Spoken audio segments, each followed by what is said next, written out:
تعالوا احكي لكم من المواقف الغريبة اللي حصلت برضو مع حد من العملاء. في يوم من الايام عميلة كلمتني بناء عن ترشيح برضو من عميل اخر ان هو اتعامل معايا، وعرفت منها تفاصيل الحالة واتفقنا على كل حاجة وبلغتها بالاسعار وقالت لي تمام ماشي، هشوف كده وهظبط الدنيا وهبقى ارد عليكي.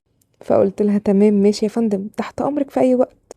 المهم بعدها بيوم بالظبط لقيتها بتتصل بيا ولكن على الخط بتاعي التاني، فرديت عليها الو ايوه مساء الخير. فقعدنا نتكلم وبعدين حسيت ان هي زي ما يكون اسئلتها بتكررها تاني او اول مرة تكلمني او هي نفس المكالمة الاولى، هو في ايه؟ فقلت لها استاذة هو حضرتك مش عارفاني؟ فقالت لي ايه ده، مين معايا؟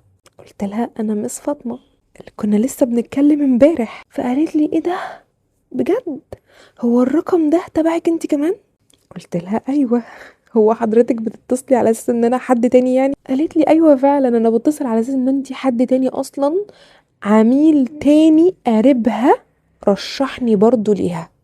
ولكم ان تتخيلوا بقى ان العميل ده من ناحية المشرق والعميل التاني من ناحية المغرب، الاتنين ما كانوش اصلا من عيلة واحدة ولا يعرفوا بعض اصلا تماما، ولكن هي بقى الطرف المشترك اللي يعرف الشخص ده ويعرف الشخص ده. المهم لما كلمتني فقلت لها بصي يا فندم، هو ما فيش كده غير حاجة واحدة بس، دي علامة خير ودي كده يعني بشرة خير ان كده في اتنين شخصين طرف حضرتك رشحني ليكي، فابداي معايا الخدمة وانتي اكيد ان شاء الله هتبقى الدنيا تمام.